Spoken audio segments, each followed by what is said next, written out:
Welcome to smart education XYZ। आज हम बच्चों कक्षा 10 का जो विज्ञान का पेपर 21 मार्च को होने वाला है उसका बच्चों मॉडल पेपर हम एक देखेंगे। ये शेखावटी मिशन के द्वारा प्रोवाइड किया गया है। साथ ही इसके जितने भी प्रश्न हैं हम सभी का आंसर देखने का प्रयास करेंगे। चलो स्टार्ट करते हैं आज की वीडियो। तो बच्चों आज का जो पहला सवाल है देख लेते हैं। पहले सवाल के अंदर हमें बोला है, पहला सवाल है कि आयरन ऑक्साइड की अगर एल्यूमिनियम के साथ अभिक्रिया कराएं तो बच्चों एल्यूमिनियम ऑक्साइड प्लस क्या बनता है, आयरन बनता है। तो हमें बताना है कि ये किस प्रकार की अभिक्रिया है। तो बच्चों देखो ये कौन सी अभिक्रिया हो जाएगी, विस्थापन अभिक्रिया। जब क्या होता है बच्चों की अधिक क्रियाशील तत्व होता है वो कम क्रियाशील तत्व को अपने यौगिक से क्या कर देता है बच्चों, विस्थापित कर देता है। तो क्या कहलाती है बच्चों, विस्थापन अभिक्रिया। यानी एल्यूमिनियम की जो क्रियाशीलता है वो आयरन से ज्यादा है तो क्या करेगा बच्चों, वो एल्यूमिनियम आयरन को विस्थापित कर देगा और किसके जगह आ जाएगा, आयरन की जगह। तो क्या बनेगा, एल्यूमिनियम ऑक्साइड और साथ में क्या बनेगा बच्चों, आयरन बनेगा। तो कौन सी अभिक्रिया हो गई यहाँ पर, विस्थापन अभिक्रिया हो गई। दूसरा सवाल है, उपचयन के कारण वसा और तेल युक्त भोजन में अप्रिय तथा स्वाद किस कारण के होता है। तो बच्चों जब स्वाद चेंज हो जाता है, अगर खाने पीने की चीजें खराब हो जाती है तो वो किसकी वजह से होती है बच्चों, विक्रगंधिता के कारण से होती है। अगर कोई धातु की बात करें तो क्या होता है बच्चों, उसके अंदर संक्षारण होता है। अगला है ब्यूटेनॉन चतु कार्बनिक यौगिक है जिसका प्रक्रियात्मक समूह क्या है। तो बच्चों यहाँ पर क्या जुड़ रहा है, पीछे ओन जुड़ रहा है। क्या जुड़ रहा है बच्चों, ओन है। तो किसके साथ जुड़ता है, जब भी कीटोन समूह होता है उसके साथ CO समूह जुड़ता है। तो यहाँ पर क्या हो जाएगा बच्चों, कीटोन समूह हो जाएगा जिसको बच्चों C और ऑक्सीजन यानी कार्बन और ऑक्सीजन के बीच डबल बंध होता है। कठोर जल में उपस्थित होता है। तो बच्चों कठोर जल के अंदर एक तो कैल्शियम होता है और साथ में क्या होता है, मैग्नीशियम। तो यहाँ पर क्या दे रखा है, मैग्नीशियम। तो सही आंसर क्या होगा बच्चों, ऑप्शन नंबर 1 होगा। अगला है, निम्न में से उस धातु का नाम बताइए जो कमरे के ताप पर द्रव अवस्था में पाई जाती है। तो बच्चों यहाँ पर क्या हो जाएगा, पारा। ये तो कौन सी हो गई, धातु हो गई। अगर हमें अधातु पूछे तो क्या हो जाएगा बच्चों, वहां पर ब्रोमीन हो जाएगा। क्या हो जाएगा, ब्रोमीन। मनुष्य में वृक्क एक तंत्र का भाग है जो संबंधित है। वक्र का मतलब होता है बच्चों किडनी। अगर हम बात करें इसकी तो किसको क्या बोला जाता है, किडनी बोला जाता है। तो हमें बताना है कि ये कौन से तंत्र का भाग है। तो बच्चों यहाँ पर जो क्वेश्चन नंबर 6 की बात की जा रही है इसके अंदर क्या होगा बच्चों, उत्सर्जन तंत्र। निम्न में से कौन सा मानव में मादा जनन तंत्र का भाग नहीं है। तो बच्चों यहाँ पे हमें बताना है कि कौन सा भाग है जो मादा जनन अंग से संबंधित नहीं है। तो बच्चों अंडाशय भी होता है, गर्भाशय भी होता है और शुक्रवाहिनी भी होता है। लेकिन बच्चों यहाँ पर क्या नहीं होता है, डिंबवाहिनी नहीं होता। एक प्रकाश किरण दर्पण पर 30 डिग्री पर आपतित होती है तो परावर्तित कितने पे होगी बच्चों, उतने ही कोण पे परावर्तित होगी। परावर्तन का मतलब अगर कोई आने वाली किरण आपतित किरण, जाने वाली क्या होगी बच्चों, परावर्तित किरण। और बीच में क्या होता है, अभिलंब। ये आपतन कोण कहलाता है, ये परावर्तन कोण कहलाता है। तो बच्चों जितना आपतन कोण होगा उतना ही परावर्तन का कोण बराबर होगा। तो बच्चों 30 पे आपतित होती, परावर्तित भी कितने पे होगी, 30 डिग्री पे ही होगी। उस युक्ति का नाम बताइए किसी चालक के सिरों पर विभवांतर बनाए रखने में सहायता करता है। तो बच्चों विभवांतर के लिए तो वोल्ट मीटर है। अगर हमें धारा के लिए पूछा जाता है तो क्या जाता है बच्चों, यहाँ पर एमीटर का प्रयोग किया जाता है। उपज के उपचार के लिए निम्न में से किस औषधि का उपयोग किया जाता है। बच्चों बार बार पूछा जाने वाला है, एंटासिड का प्रयोग किया जाता है। कोशिका विभाजन को कौन सा हार्मोन प्रेरित करता है।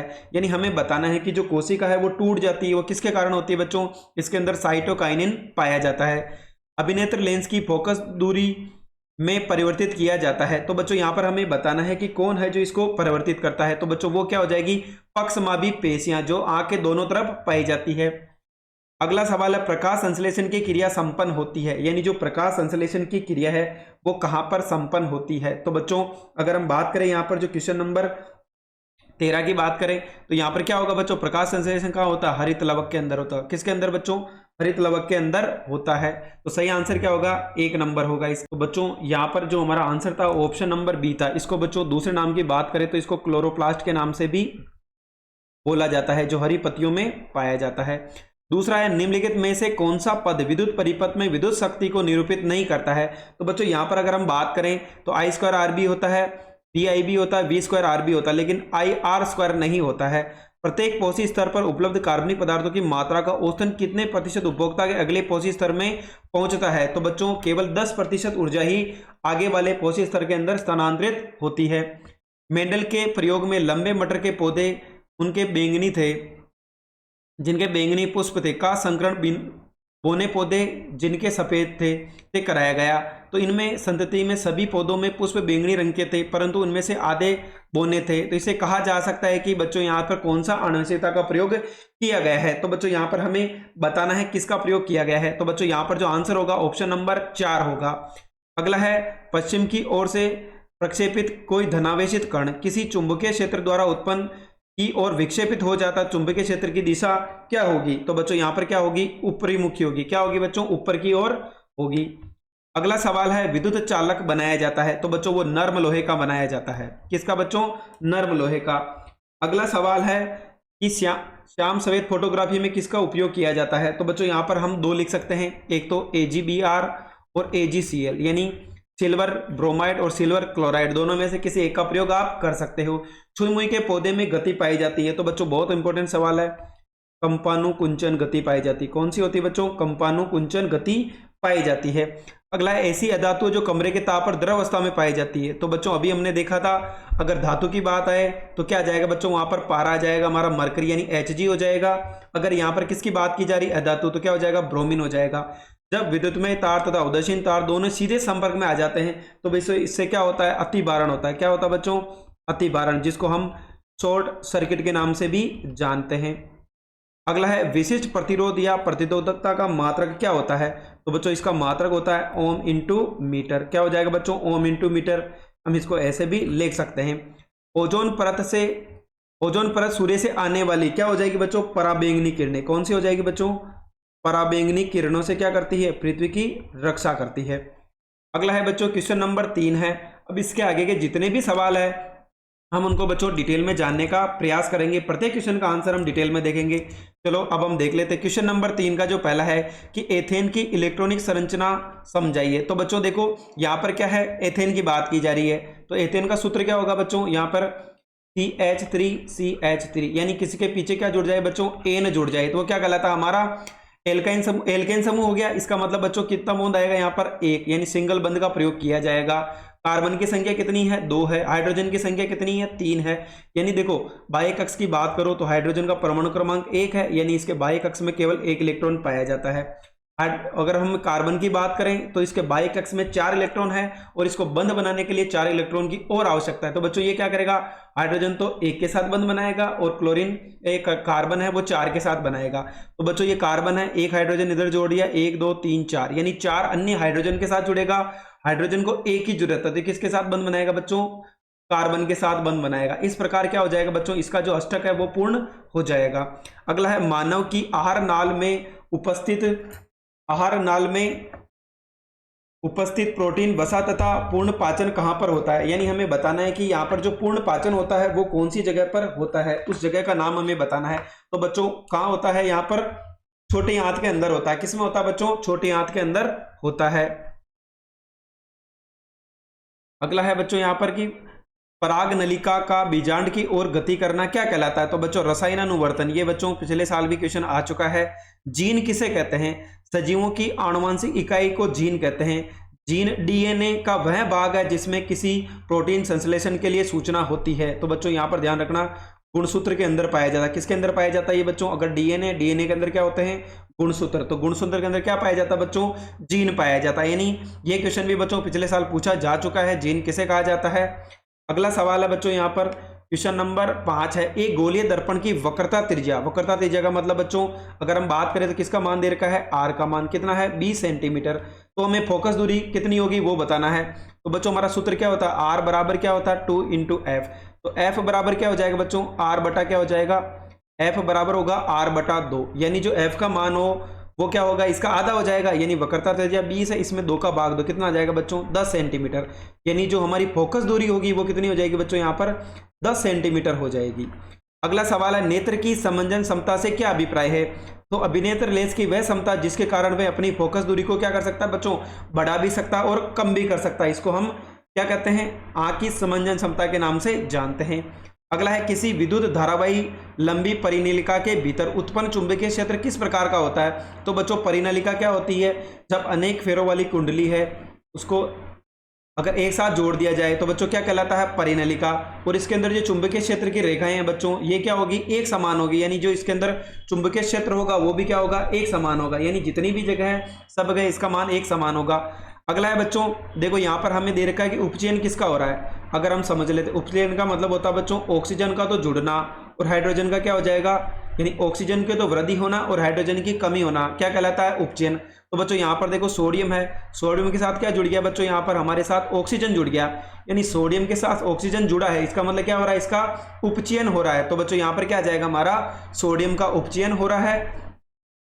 अगला सवाल है, किसी विद्युत बल्ब के तंतु में से 0.5 एम्पियर, यानी बच्चों आई का मान कितना दे रखा है हमें, विद्युत धारा का मान 0.5 एम्पियर दे रखा है, समय सेकंड कितना दे रखा है, 600 सेकंड दे रखा है, तक प्रवाहित की जाए तो परिपथ में प्रवाहित विद्युत आवेश कितना होगा। तो बच्चों आई बराबर क्या होता है, Q बटा टी होता है। हमें किसका मान पूछा है, Q का। तो बच्चों दोनों को क्या कर देंगे हम, इन दोनों को वज्र गुणा कर देंगे, यानी Q बराबर क्या हो जाएगा, आई टी। आई का मान कितना हमारे पास 0.5 इंटू समय कितना है बच्चों 600 सेकंड, दोनों को गुणा करो, 6 पंजे 30 कितना आ गया 3000। बीच में बच्चों एक संख्या छोड़ के क्या लगाना, पॉइंट लगाना, तो कितना हो जाएगा बच्चों 300 कुलाम हो जाएगा। कितना हो जाएगा बच्चों, आवेश का मात्रक कुलाम होता है, विद्युत धारा का माप एम्पियर होता है और समय का क्या होता है बच्चों, सेकंड होता है। तो कितना आएगा यहाँ पर 300 कुलाम, इसका राइट आंसर होगा। लवण के विलयन की चालकता की जांच करने का केवल नामांकित चित्र बनाइए। तो बच्चों अगर हम बात करें तो NaCl की बात करें तो बच्चों ये क्या हो गई हमारी बैटरी। जब बहुत ज़्यादा बच्चों, जब हमारे पास एक प्लस और एक ही माइनस हो तो उसको क्या बोलते हैं, सेल बोलते हैं। जब बहुत सारे सेलों को अगर श्रेणी क्रम में जोड़ दिया जाए तो क्या कहलाता है बच्चों, बैटरी कहलाता है। बैटरी कितनी वोल्ट की है, 6 वोल्ट की है। ये क्या हो गया बच्चों, हमारा बल्ब हो गया। ये क्या हो गई, हमारी कुंजी होती है। ये हमारा बीकर हो गया जिसके अंदर हमने क्या डाल दिया बच्चों, यहाँ पर लवण डाल दिया। तो ये क्या हो जाएगा बच्चों, हमारा NaCl, यानी लवण का विलयन का चालकता किस प्रकार से नामांकित चित्र बनाना है। धात्विक ऑक्साइड की प्रकृति किस प्रकार की होती है बच्चों, क्षारीय। और अगर अब मैं पूछे कि अधात्विक ऑक्साइड की प्रकृति किस प्रकार की होती है तो बच्चों क्या होती है, अम्लीय होती है। ये याद रखना है बच्चों, बहुत बार क्वेश्चन पूछा गया है। खंड ब की बात करें तो एनोडीकरण को समझाइए और इसके क्या उपयोग है ये भी हमें बताने हैं। चलो बच्चों देख लेते हैं। एल्यूमिनियम पर मोटी ऑक्साइड की परत बनाने की प्रक्रिया को एनोडीकरण कहा जाता है। यानी एल्यूमिनियम के ऊपर ऑक्साइड की जो परत चढ़ाई जाती है, यानी एल्यूमिनियम की अभिक्रिया अगर ऑक्साइड के साथ करवाओ, ऑक्सीजन के साथ, तो क्या बनेगा बच्चों, एल्यूमिनियम ऑक्साइड बनेगा। ये जो परत बन जाती है इसको हम एनोडीकरण के नाम से जानते हैं। वायु के संपर्क में आने पर एल्यूमिनियम पर ऑक्साइड की एक पतली परत का निर्माण होता है। एल्यूमिनियम ऑक्साइड की यह परत इसे संक्षारण से बचाती है। संक्षारण मतलब जो जंग लगने से बचाती है। इस परत को मोटा करके इसे संक्षारण से अधिक सुरक्षित कर सकते हैं। एनोडीकरण के लिए एल्यूमिनियम की एक साफ धातु को एनोड बनाकर उसे तनु सल्फ्यूरिक अम्ल यानी H2SO4 के साथ इसकी विद्युत अपघटन क्रिया कराई जाती है।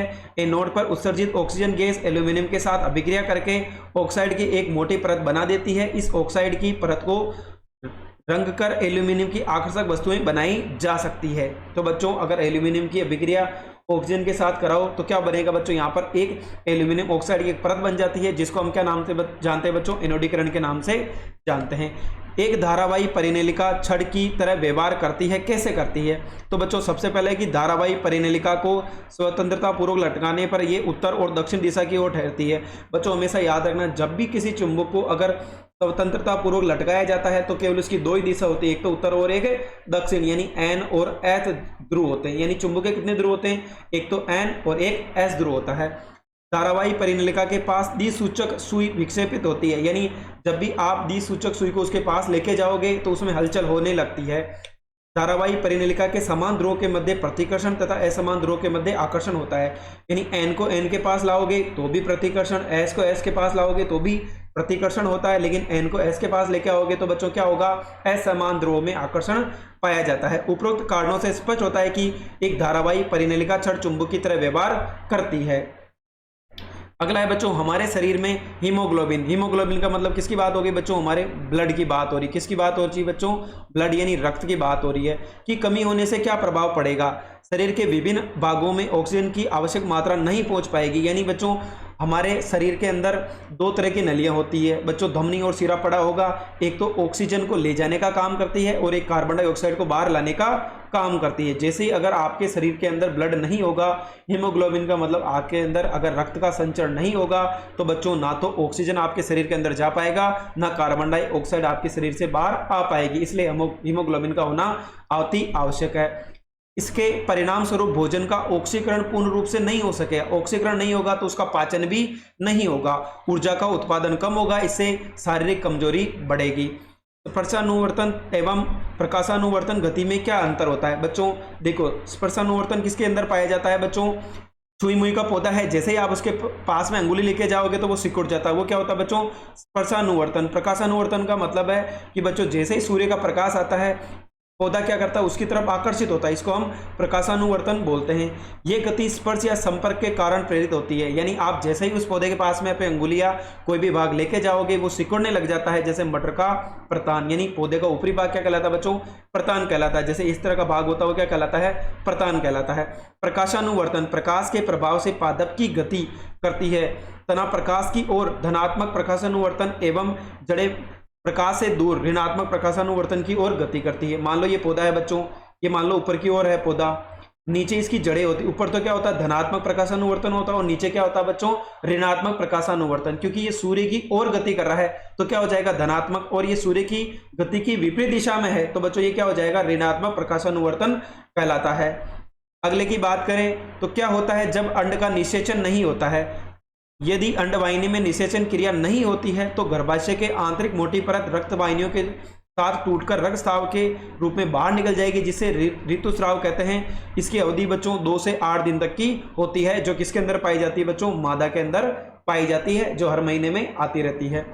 तारे टिमटिमाते क्यों प्रतीत होते हैं? यानी बच्चों क्यों होते टिमटिमाते? क्योंकि बच्चों उनकी आभासी स्थिति बार बार बदलती रहती है, यानी उनकी आभासी स्थिति यानी उसके अंदर अपवर्तन और परावर्तन बच्चों दोनों एक साथ होता है। वायुमंडलीय अपवर्तन का मतलब परावर्तन भी हो रहा है और अपवर्तन भी हो रहा है, जिसकी उच्च जो स्थिति है बच्चों वो अपनी जगह से कहीं और दिखती है, जिसकी वजह से हमें तारे टिमटिमाते हुए प्रतीत होते हैं। यानी तारों के प्रकाश के वायुमंडलीय अपवर्तन के कारण ही तारे टिमटिमाते हैं। तारे बहुत दूर है इसलिए वे प्रकाश के बिंदु स्रोत के निकट है। तारों से आने वाली प्रकाश किरणें का पथ थोड़ा बदलता रहता है, इसलिए तारे की आभासी स्थिति विचलित होती रहती है तथा आंखों में प्रवेश करने वाले तारे के प्रकाश की मात्रा झिलमिलाती रहती है, जिसके कारण तारे टिमटिमाते हैं। यानी वायुमंडलीय अपवर्तन के कारण उनकी आभासी स्थिति बार बार बदलती रहती है, इस वजह से हमें तारे टिमटिमाते हुए प्रतीत होते हैं। अगला बच्चों विरंजक चूर्ण का समीकरण लिखना और उसके दो उपयोग। तो बच्चों CaOCl2 क्या कहलाता है बच्चों? हमारा विरंजक चूर्ण कहलाता है। देखो यहाँ पर लिखा हुआ है बच्चों कि शुष्क बुझा हुआ चूना और बिना बुझा हुआ क्या होता है बच्चों? कैल्शियम ऑक्साइड तो बिना बुझा हुआ चूना कहलाता है और कैल्शियम हाइड्रोक्साइड हमारा बुझा हुआ चूना कहलाता है। पर क्लोरीन की अभिक्रिया यानी बच्चों बिना बुझा हुआ चूना है, इसके साथ बुझे हुए चूने के साथ अगर हम कैल्शियम हाइड्रोक्साइड के साथ अगर क्लोरीन की अभिक्रिया करवाएं तो CaOCl2 बनता है, जिसको बच्चों हम विरंजक चूर्ण के नाम से जानते हैं। और साथ ही बच्चों क्या बनता है? उत्पाद में जल भी बनता है। ये तो क्या कहलाता है बच्चों? अभिकारक, और ये क्या हो जाएगा? हमारा उत्पाद। का उपयोग है वस्त्र उद्योग में सूती तथा लिनेन के विरंजन के लिए, कागज की फैक्ट्री में लकड़ी का मज्जा, लॉन्ड्री में साफ कपड़ों के विरंजन के लिए इसका उपयोग किया जाता है। यानी वस्त्र उद्योग और लकड़ी उद्योग दोनों में इसका प्रयोग किया जाता है। कागज उद्योग में भी, कई रासायनिक उद्योगों में एक उपचायक के रूप में किया जाता है। उपचायक का मतलब क्या हो जाएगा? ऑक्सीजन का जुड़ना। पीने के पानी में जो पीने का पानी होता है उसमें जो भी जीवाणु होते हैं उनको मारने के लिए भी किसका प्रयोग करते हैं बच्चों? विरंजक चूर्ण का प्रयोग किया जाता है। अगला सवाल है कि एक अवतल लेंस की फोकस दूरी 40 सेंटीमीटर है। तो बच्चों फोकस दूरी कितनी है? 40 सेंटीमीटर। तो हमें बताना है कि उसकी क्षमता कितनी होगी। तो P बराबर क्या होता है बच्चों? 1/f। तो कितना हो जाएगा? 1 में इसका किसका भाग देना है? 40 का। तो कितना आएगा बच्चों? अगर हम 1 40 का भाग दे कितना आएगा बच्चों? 0. अगर हम बात करें तो 2.25 आएगा। कितना आएगा बच्चों? 0.25 आएगा। 0.025 आएगा। यानी देखो 1 है, 1 में किसका भाग? 40 का भाग नहीं जाएगा, पॉइंट लगाया, 0 लगा दिया, वापस नहीं जा रहा तो 0 लगाओ, फिर 100 कितनी बार जाएगा? 2 बार। कितना हो जाएगा बच्चों? यहाँ पर 80 हो गया, 20 बच गया, वापस 0 लगा तो कितनी बार जाएगा? 5 बार। यानी आंसर कितना होगा? 0.025।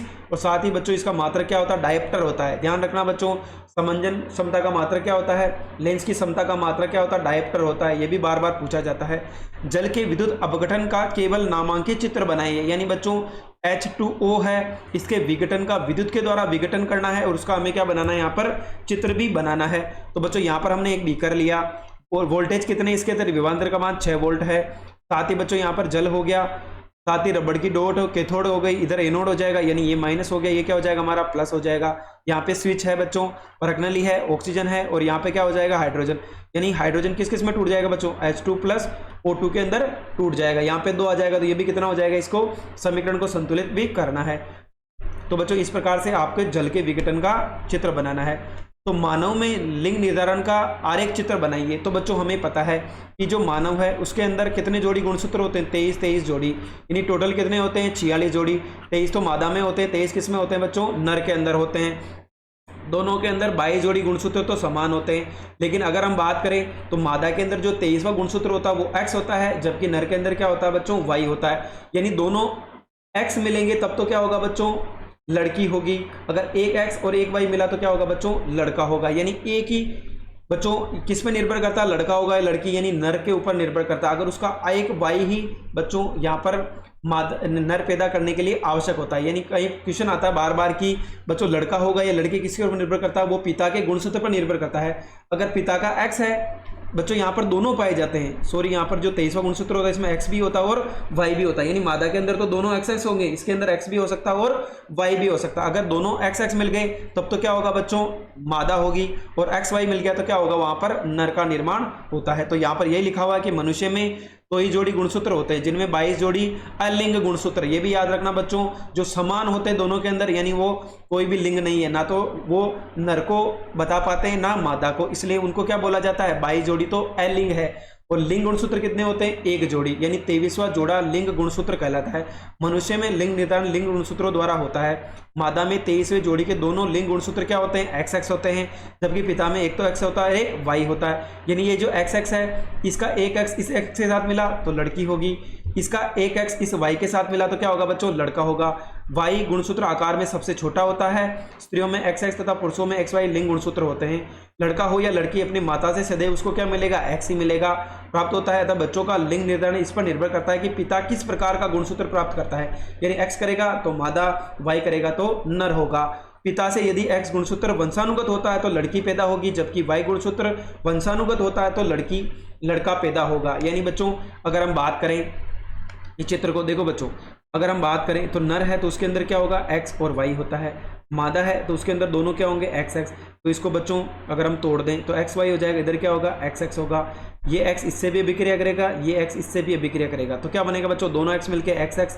ये X इस X से मिलेगा तो भी क्या होगा, XX। और ये जो X है यहाँ पर बच्चों Y है, ये इससे अभिक्रिया करेगा तो क्या होगा, XY। ये इससे अभिक्रिया करेगा तो क्या बनेगा बच्चों, XY। यानी ये दोनों X हो गए और दोनों क्या हो गए बच्चों, YY हो गए। यानी कितना हो गया, 50-50% हो गया। तो हम कह सकते हैं कि बच्चों 1:1 है, यानी हम पहले डिसाइड नहीं कर सकते हैं कि लड़का होगा या लड़की होगी। तो बच्चों ये हमें बताना था। बार बार ये सवाल पूछा जाता है कि लिंग निर्धारण कैसे किया जाता है। अगला सवाल है बच्चों, क्लोर सार अभिक्रिया प्रक्रिया क्या है। क्लोर सार समीकरण लिखिए तथा बनने वाले उत्पाद का एक एक उदाहरण भी दीजिए। तो बच्चों सोडियम क्लोराइड की अगर जल के साथ अभिक्रिया कराई जाए तो क्या बनेगा, सोडियम हाइड्रोक्साइड। और साथ ही बच्चों देखो कैथोड पे तो हाइड्रोजन गैस बनती है और बच्चों एनोड पे कौन सी गैस होगी, क्लोरीन गैस का इकट्ठी होती है। तो सोडियम क्लोराइड के जलीय विलीन में विद्युत द्वारा प्रवाहित करने पर, यानी ये बच्चों यहाँ पर क्या है, सोडियम क्लोराइड का जलीय विलीन है, साथ में क्या करनी बच्चों यहाँ पर विद्युत धारा भी प्रवाहित करनी है।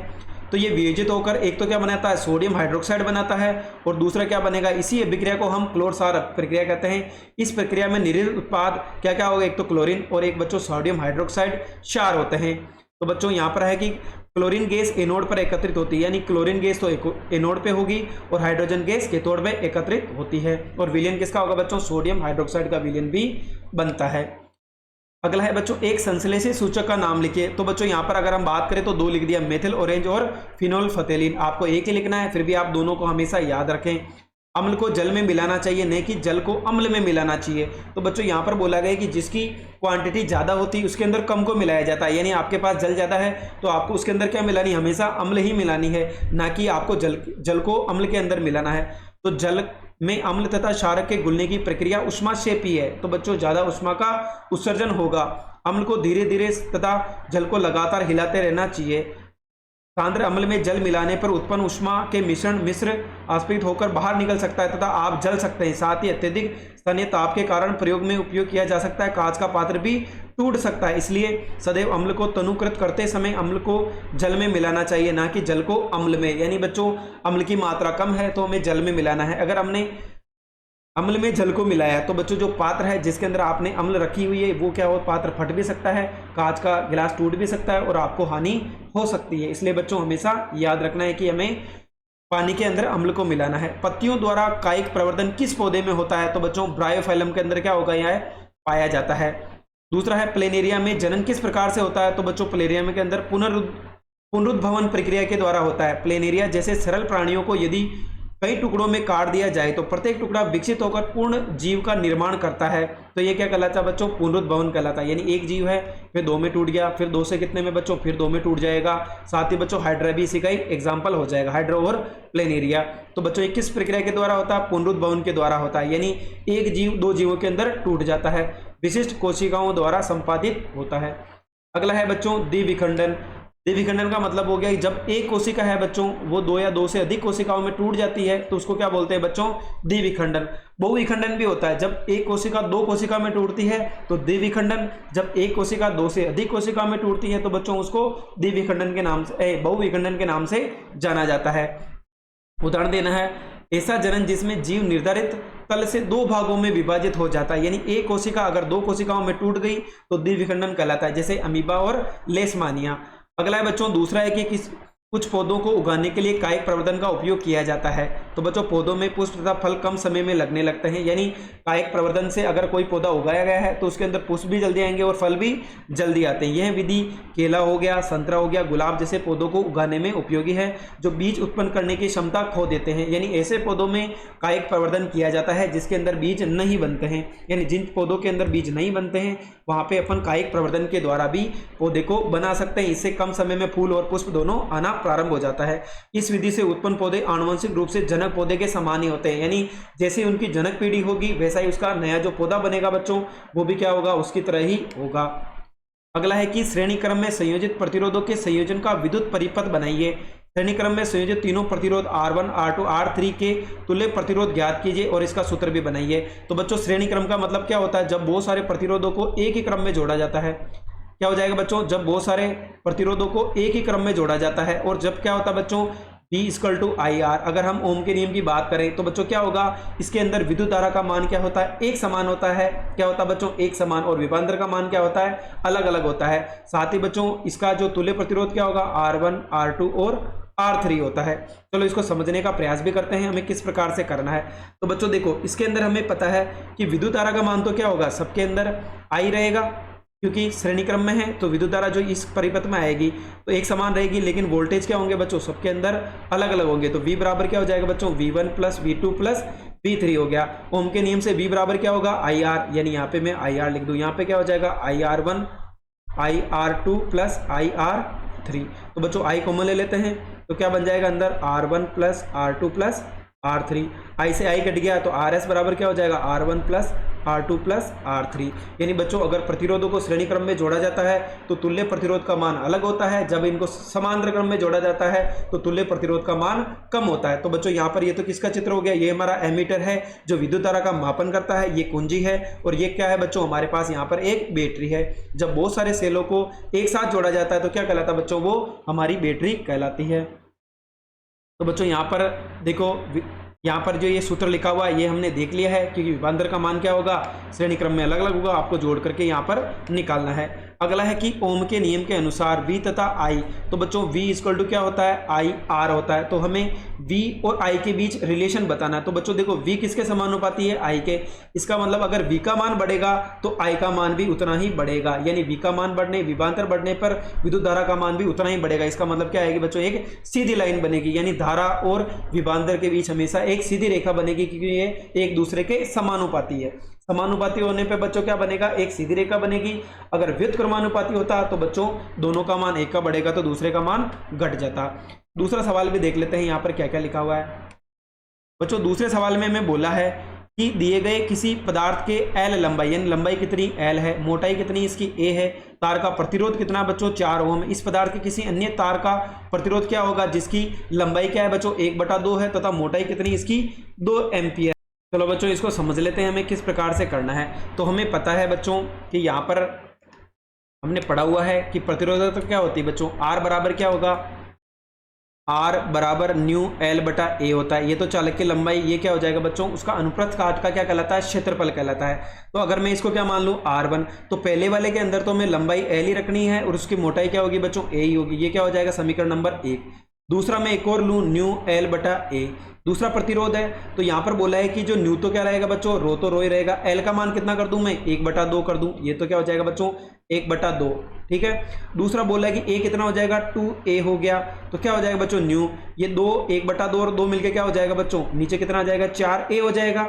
अगर हम इसको सिंप्लीफाई करें बच्चों यहाँ पर, तो देखो R2 बराबर 1/4 में बाहर लिख दूं, न्यू एल बटा ए हो गया। तो ये क्या है बच्चों, हमारा R1 है। इसका मतलब ये कितना आ जाएगा बच्चों यहाँ पर, और R1 का मान हमें कितना दे रखा बच्चों, 4 ओम भी दे रखा क्वेश्चन के अंदर। ये कितना हो जाएगा, 1/4, इसको मैं R1 लिख दूं, और R1 का मान कितना दे रखा हमें, 4 ओम दे रखा। 4 से 4 कट गया तो कितना आ जाएगा बच्चों यहाँ पर, जो हमारा आंसर होगा वो कितना होगा, 1 m होगा। बच्चों वापस समझते हैं, पहला प्रतिरोध है, प्रतिरोधकता क्या होगी, रो एल बटा ए हो गया। पहले के लिए लंबाई लंबाई रहेगी और उसकी मोटाई ए ही रहेगी, न्यू की जगह में न्यू ही रखना है। और उसका जो पहले वाला प्रतिरोध है उसका कितना देता हूँ, 4 ओम दे रखा है। दूसरे वाले में क्या करना है, इसकी जो लंबाई है वो तो आधी करनी है, और जो इसका अनुप्रस्थ काट का क्षेत्रफल यानी इसकी जो मोटाई है उसको क्या कर देंगे, 2 गुना कर देंगे। तो 2 से गुना होकर कितना हो जाएगा बच्चों, 4। अगर मैं 1/4 को बाहर लिख दूं, रो एल बटा ए है, ये क्या हो जाएगा बच्चों, किसके बराबर, R1 के बराबर। और R1 का मान कितना है हमारे पास, 4 ओम है। तो 4 से 4 कट गया, तो बच्चों हमारे पास जो मान आएगा वो कितना आएगा बच्चों यहाँ पर, 1 ओम आ जाएगा। अगला कि नीचे दिए गए, बहुत इंपॉर्टेंट सवाल है बच्चों, नीचे दिए गए जीवों की सूची दी जा रही है। खरगोश, चूहा, सांप, कुत्ता, मोर, चीता और मक्का है। तो हमें देखो क्या क्या करना है, इस सूची में से 2 खाद्य श्रृंखला बनाइए, यानी हमें 2 खाद्य श्रृंखला बनानी है। यानी मक्के को कौन खाता है, खरगोश, खरगोश को कौन खा जाएगा बच्चों, कुत्ता। मक्के को चूहा खाता है, चूहे को सांप खाता है, और सांप को क्या खाएगा बच्चों, चीता। तो हमने कितनी खाद्य श्रृंखला बना दी, यहाँ पर हमारे पास 2 खाद्य श्रृंखला हो गई। सभी प्राथमिक उपभोक्ताओं की सूची बनाइए। जो बच्चों पेड़ पौधे होते हैं या जिनको प्राथमिक उपभोक्ता, पेड़ पौधे तो बच्चों उत्पादक कहलाते हैं, जो पेड़ पौधों को खाते हैं वो क्या कहलाते हैं बच्चों, हमारे प्राथमिक उपभोक्ता कहलाते हैं। तो कौन कौन हो जाएगा, खरगोश और चूहा, क्योंकि दोनों किसको खाते हैं बच्चों, उत्पादक को खाते हैं। उत्पादक का मतलब पेड़ पौधे हो गए, पेड़ पौधे को कौन खाते हैं बच्चों, खरगोश भी खाता है और चूहा भी खाता है। तृतीय उपभोक्ता, जो द्वितीय उपभोक्ता को खाते हैं, तो बच्चों यहाँ पर क्या हो जाएगा, कुत्ता और चीता, दोनों क्या हो जाएंगे बच्चों यहाँ पर तृतीय उपभोक्ता कहलाएंगे। अगला है बच्चों यहाँ पर एस्टरीकरण की अभिक्रिया लिखते हुए इसे समझाइए। दूसरा है एल्कोहल का विकृतीकरण क्या है। तो बच्चों एस्टर मुख्य रूप से अम्ल तथा एल्कोहल, अम्ल क्या हो जाएगा बच्चों, कोई भी अम्ल हो सकता है। साथ ही बच्चों यहाँ पर अगर हम बात करें एल्कोहल, एल्कोहल क्या हो जाएगा, C2H5OH हो जाएगा, की अभिक्रिया से निर्मित होते हैं। एथेनोइक अम्ल किसी अम्ल उत्प्रेरक की उपस्थिति में एथेनॉल से क्रिया करके एस्टर बनाते हैं, इसको बच्चों क्या बोलते हैं, हम एस्टरीकरण अभिक्रिया बोलते हैं। एल्कोहल का विकृतीकरण क्या है, तो औद्योगिक उपयोग के लिए तैयार एथेनॉल का दुरुपयोग रोकने के लिए इसे मेथनॉल जैसा जहरीला पदार्थ मिलाया जाता है। यानी बच्चों जहां पर एथेनॉल बनाया जाता है तो वहां पर क्या मिला देते हैं, मेथेनॉल, क्योंकि अगर आप एथेनॉल वहां पर बनाओगे तो लोग उसको उपयोग में ले सकते हैं उद्योगों के अंदर, तो उसमें क्या मिला दिया बच्चों, मिला दिया जाता है मेथेनॉल, जिससे वो क्या हो जाता है, जहरीला हो जाता है। यानी जहां फैक्ट्री में ये बनता है वहां पर वो जो श्रमिक काम करते हैं वो इसका उपयोग सीधा ना कर पाए, जिससे ये पीने योग्य नहीं रह जाता है। ऐसे एल्कोहल की पहचान के लिए रंजक मिलाकर इसका रंग नीला बना देते हैं। ऐसे एल्कोहल को विकृत एल्कोहल कहा जाता है।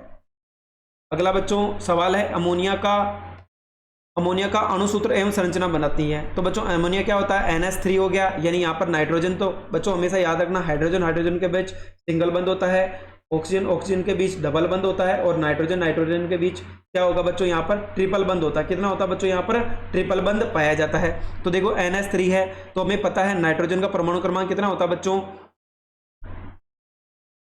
7 होता है, यानी पहले कक्ष में 2 इलेक्ट्रॉन, दूसरे में कितने हैं, 5 है, यानी इसको बंद बनाने के लिए कितने इलेक्ट्रॉन की और आवश्यकता है, 3 की। तो बच्चों इसके पास पहले से कितने हैं, 5 है, 3 और चाहिए, तो 3 हाइड्रोजन के साथ जुड़ जाएगा। कितने हाइड्रोजन के साथ बच्चों, 3 के साथ, क्योंकि हाइड्रोजन को तो 1 की जरूरत है, तो ये नाइट्रोजन के साथ जुड़ जाएगा। और बच्चों यहाँ पर जो नाइट्रोजन है उसको कितने की आवश्यकता है, यहाँ पर 3 की आवश्यकता, तो 3 हाइड्रोजन के साथ बंद बना लेगा। इंपोर्टेंट सवाल है निम्न यौगिकों की सही श्रृंखला बनाइए। तो बच्चों अगर हम बात करें तो एथेन क्या होगा बच्चों, एक चीज याद रखनी है, संतृप्त और असंतृप्त क्या होता है, इसको भी समझ लेते हैं।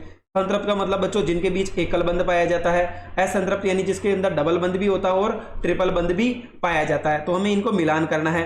तो बच्चों देखो अगर यहाँ पर पहले बोला है कि एथेन है, एथेन क्या है बच्चों, यहाँ पर क्या जुड़ रहा है, एन जुड़ रहा है, यानी ये संतृप्त हाइड्रोकार्बन हो गया, क्योंकि जिसके पीछे एन जुड़ता है तो बच्चों सिंगल बंध है, यानी क्या हो जाएगा, एल्केन समूह का उत्पाद हो गया वो। अगला है कि बच्चों बेंजीन है, अगला क्या हो जाएगा बच्चों, बेंजीन, क्योंकि यहाँ पर क्या हो जाएगा, असंतृप्त हो जाएगा, C6H6। ये भी ध्यान रखें बच्चों, बेंजीन बार बार पूछा जाता है। जैसे कार्बन की एक श्रृंखला बनेगी 6 कार्बन की, एक के बीच सिंगल बंद और एक के बीच क्या होगा बच्चों, बीच बीच में डबल बंद भी होगा, एक बार सिंगल और एक बार डबल बंद भी पाया जाता है, इसको हम बेंजीन संरचना बोलते हैं। अगला है कि बच्चों हेक्सेन है। हेक्सेन किससे मिलेगा बच्चों, बी से मिलेगा, क्योंकि हेक्सेन क्या हो गया बच्चों, कार्बन कितने हो गए यहाँ पर 6 हो गए, यानी कार्बन कार्बन कितने हो गए 6 हो गए, तो एक लंबी श्रृंखला बनेगी और किसकी बनेगी बच्चों, एन जुड़ रहा है, यानी ये कौन सा है, संतृप्त हाइड्रोकार्बन है। मेथिल एल्कोहल, एल्कोहल यानी जिसके पीछे क्या जुड़ता है बच्चों, OH जुड़ता है, यानी विषम परमाणु युक्त हाइड्रोकार्बन, क्योंकि यहाँ पर क्या जुड़ रहा है बच्चों, कार्बन और हाइड्रोजन के साथ O भी जुड़ गया है, यानी क्या हो गया बच्चों, एल्कोहल के पीछे क्या जुड़ेगा, OH समूह जुड़ जाता है, जिसको हम एल्कोहल समूह भी कहते हैं। अगला है अवायवीय श्वसन को परिभाषित कीजिए। तो बच्चों जिसके अंदर ऑक्सीजन की आवश्यकता नहीं होती वो क्या कहलाता है, अवायवीय श्वसन। वायवीय जिसके अंदर ऑक्सीजन की आवश्यकता होती है। अवायवीय श्वसन के दौरान ग्लूकोज के विखंडन से कोई उत्पाद बनाता है। पेशी कोशिकाओं में ऑक्सीजन के अभाव में कौन सा अम्ल बनता है, तो बच्चों इसका आंसर तो क्या हो जाएगा, लैक्टिक अम्ल। क्या हो जाएगा बच्चों, लैक्टिक अम्ल हो जाएगा इसका आंसर। तो ये दोनों देख लेते हैं कि वायवीय श्वसन के दौरान ग्लूकोज का विखंडन ऑक्सीजन की उपस्थिति में होता है, इस प्रक्रिया में ग्लूकोज ऊर्जा में बदल जाता है। वायवीय श्वसन के दौरान कार्बन डाइऑक्साइड और पानी जैसे पदार्थ भी बनते हैं। श्वसन के दौरान ग्लूकोज एक अणु कोशिका के कोशिका द्रव्य में टूटकर पायरुवेट के 2 अणु बनाता है। वायवीय श्वसन में पायरुवेट ऑक्सीजन की उपस्थिति में कोशिका के माइटोकॉन्ड्रिया में जाकर उत्पाद बनाता है, साथ साथ कार्बन डाइऑक्साइड गैस भी बनाता है और पानी भी उत्सर्जित करता है। बच्चों अगले का आंसर क्या हो जाएगा, यहाँ पर लैक्टिक अम्ल हो जाएगा। अगला है हमारा क्वेश्चन कि लार में कौन सा एंजाइम पाया जाता है बच्चों, इमाइलेज एमाइलेज एंजाइम पाया जाता है। हमारे आमाशय में अम्ल की क्या भूमिका है, तो बच्चों हमारे HCl यानी हाइड्रोक्लोरिक अम्ल पाया जाता है, जिसके कारण ही हमारा क्या होता है बच्चों, पाचन आसानी से हो पाता है। मुंह से भोजन एसोफेगस द्वारा आमाशय तक ले जाया जाता है। आमाशय में भित्ति में उपस्थित जठर ग्रंथियों द्वारा पाचन रस स्रावित किया जाता है, जिसमें हाइड्रोक्लोरिक अम्ल यानी HCl, पेप्सिन एंजाइम तथा श्लेष्मा होते हैं। हमारे आमाशय में हाइड्रोक्लोरिक अम्ल भोजन के साथ आए हानिकारक जीवाणुओं को नष्ट करता है। तो बच्चों HCl क्या है, अम्ल है, जो भी हानिकारक जीवाणु आएंगे उनको क्या कर देगा, मारने का काम करता है तथा भोजन के लिए अम्लीय माध्यम तैयार करता है, जो पेप्सिन एंजाइम की प्रक्रिया में सहायक है। मानव में पचित भोजन से पानी तथा खनिज लवणों का अवशोषण आर नाल के किस भाग में होता है, तो बच्चों वृद्धांत में होता है। किस में होता है, वृद्धांत के अंदर होता है। एक अवतल दर्पण से प्रतिबिंब का बनना बताना है, साथ ही बच्चों किरण चित्र भी बनाना है कि एक बिंब जब किस पर हो, वक्रता केंद्र C पर हो। तो बच्चों हमने पढ़ा है कि यहाँ पर हमें बताना है वक्रता केंद्र C पर स्थित हो। तो बच्चों ये क्या हो गई हमारा, ये तो क्या हो गया हमारा मुख्य फोकस हो गया, ठीक है। और ये क्या हो जाएगा हमारा बच्चों, दर्पण का जो केंद्र होता है वो क्या कहलाता है, हमारा वक्रता केंद्र कहलाता है। ये क्या हो गया बच्चों, ये तो हमारी लाइन क्या होगी, मुख्य अक्ष हो गई। P क्या कहलाता है बच्चों, हमारा ध्रुव कहलाता है। जब वस्तु कहां पर हो, वक्रता केंद्र C पर हो, तो बच्चों ये कहां से गुजरेगी, F से गुजरेगी। यानी अगर कोई प्रकाश की किरण मुख्य अक्ष के समानांतर है, यानी मुख्य अक्ष के समानांतर है, तो परावर्तन के बाद कहां से गुजरेगी, मुख्य फोकस से गुजरेगी। इसी प्रकार ये वाली किरण भी आ रही है, तो ये भी क्या होगी बच्चों, यहां से गुजर गई। पहले वाली किरण तो कौन सी हो गई, हमने परावर्तन के नियम पढ़े थे, पहला था अगर कोई प्रकाश की किरण मुख्य अक्ष के समानांतर है तो परावर्तन के बाद मुख्य फोकस से गुजरेगी।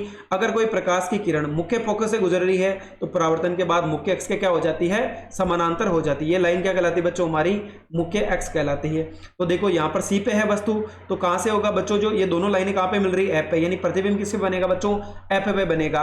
और जितना क्या होगा बच्चों, इसका आकार भी क्या होगा, एक दूसरे के समान ही होगा और बच्चों वास्तविक होगा। अगर इसके इधर बन रहा है यानी दर्पण के उसी साइड में बन रहा है जिधर वस्तु है, तो क्या होगा बच्चों, वास्तविक प्रतिबिंब होगा और हमेशा क्या होगा, उल्टा प्रतिबिंब ही बनेगा और समान आकार का होगा। अगला है बच्चों, दूसरा हमें बोला है कि हमें यहाँ पर बच्चों दर्पण का सूत्र बनाना है। दर्पण का देखो, दर्पण का क्या होगा, 1/V 1/U और 1/F हो जाएगा। अगर हमें लेंस का पूछे तो हमें क्या करना बच्चों, केवल बीच में माइनस का चिन्ह ही लगाना है।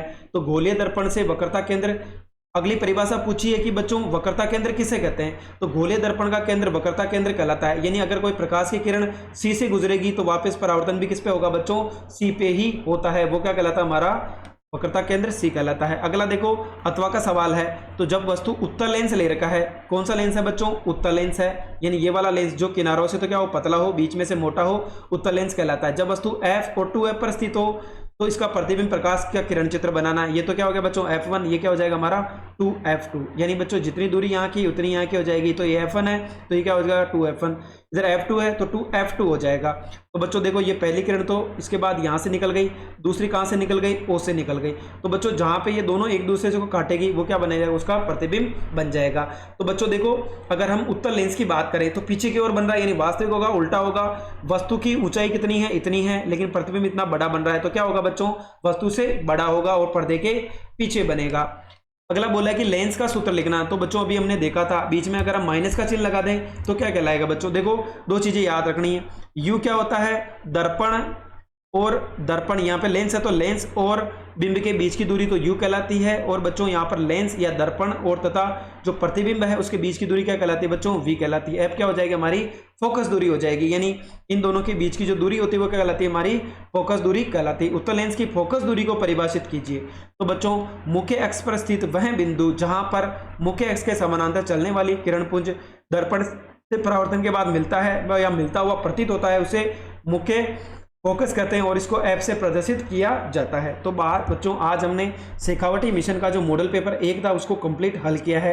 अगर आपको हमारी मेहनत पसंद आई हो तो चैनल को लाइक करें, सब्सक्राइब करें और अपने दोस्तों के साथ भी शेयर करें। साथ ही बच्चों इसका जो दूसरा मॉडल पेपर है वो भी हम लेके आएंगे। साथ ही बच्चों एक चीज़ और है, हमने जो इसकी वो संजीव डेस वर्क है, इसके 9 मॉडल पेपर हमने ऑलरेडी चैनल पे अपलोड कर रखे हैं। अगर आपने वो नहीं देखे हैं तो आप प्लेलिस्ट के द्वारा उनको भी देख सकते हैं। Thank you so much.